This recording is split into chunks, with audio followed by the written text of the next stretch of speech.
ప్రస్తుతం ఆంధ్రప్రదేశ్లో నాటు పడవల రాజకీయం నడుస్తోంది. ఒక 3 ఐరన్ బోట్లు తీసుకొచ్చి ప్రకాశం బ్యారేజ్ని కూల్చేయడానికి గత ముఖ్యమంత్రి మాజీ సీఎం జగన్మోహన్ రెడ్డి ప్రయత్నించారంటూ తాజాగా చంద్రబాబు నాయుడు గారు చేసిన సంచలన వ్యాఖ్యలు కానీ, దీనికి సంబంధించి నారా లోకేష్ చేసిన ట్వీట్ కానీ ఇప్పుడు ప్రజల్లో ఒక కొత్త ఆలోచన అయితే రేకెత్తించాయి. ప్రస్తుతం అసలు ఫస్ట్ చంద్రబాబు నాయుడు గారు ఏమన్నారో ఒకసారి విందాం, తర్వాత దాని మీద మాట్లాడదాం. ఏదైతే ప్రకాశం బ్యారేజ్ పైకి 3 పడవలు పంపించాడు, ఒక్కొక్కటి 30 టన్నులు ఇనుము వేసిన పడవలవి నేరుగా వచ్చి 11,20,000 క్యూసిక్స్ ఆఫ్ వాటర్ పన్నామంటే అది వచ్చి కొట్టింది. కొడితే ఏమో తమిళ్లో అది సపోర్టింగ్ ఏదైతే ఉంటుందో అది ఇరిగిపోయినాయి. అదే కాలం గాని కొట్టుంటే ప్రకాశం బ్యారేజ్ కొట్టుకొని పోయేది.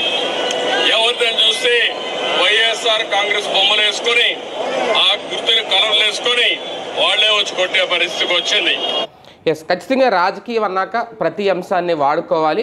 ఖచ్చితంగా ఇందులో తప్పే లేదు. చంద్రబాబు నాయుడు గారు చేసిన వ్యాఖ్యలకి వెనక బలమైన ఆధారాలు ఉన్నాయి. ఎందుకంటే అవి వైఎస్ఆర్సీపీ నాయకులకు చెందిన అనుచరులు బోట్లు అనేది చాలా స్పష్టంగా అర్థమవుతుంది. దానికి సంబంధించి 2 అరెస్ట్ కూడా చేశారు. ఇందులో కీలకమైన అంశం ఏంటి అంటే నిజంగా మరబోట్లు లేదంటే నాటు పడవలు, లోకేష్ గారు ట్వీట్ చేసినట్టు ఐరన్ పడవలు, వాటితో కనుక ప్రకాశం బ్యారేజీని ఢీ కొడితే బ్యారేజీ కూలిపోయేంత ప్రమాదం ఉంటుందా? బ్యారేజీ కనుక నిజంగా కూలిపోతే బ్యారేజీని కూల్చడానికో లేదంటే బ్యారేజీని కొట్టుకుపోవడానికో దాదాపు లక్షల మందిని జల సమాధి చేయడానికో వైఎస్ఆర్సీపీ కుట్ర పన్నింది అంటూ తాజాగా నారా లోకేష్ చేసిన ట్వీట్ కూడా చేస్తూ ఉంటే ప్రజల్లోకి ఏదైనా ఒక డైవర్షన్ గేమ్ మొదలుపెట్టిందా తెలుగుదేశం పార్టీ అధికార పక్షం, లేదంటే ప్రస్తుతం జరిగిన వరద ఉధృతికి సంబంధించి జరిగిన ప్రాణ నష్టం కానీ ఆస్తి నష్టం కానీ ఇంకా వాళ్ళకి సంబంధించి ఏది తేలేదు. ఒక పక్క ప్రతిపక్షాలు అడుగుతున్నాయి, షర్మిల కూడా అడుగుతున్నారు. నిన్న వాళ్ళందరికీ ఇంటికి ₹1,00,000 ఇవ్వండి అని డిమాండ్ చేస్తున్నారు. వీటన్నింటినీ డైవర్ట్ చేసే రాజకీయం ఆల్రెడీ తెలుగుదేశం పార్టీ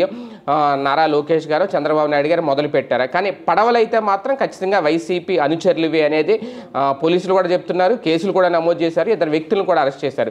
దీనికి ధీటైన సమాధానం, దీనికి కౌంటర్ ఇచ్చే సమాధానం వైసీపీ నుంచి ఏదైనా ఉందా అంటే ఖచ్చితంగా ప్రస్తుతం హ్యాండ్సప్ అన్న పరిస్థితుల్లోనే ఉంది వైఎస్ఆర్సీపీ.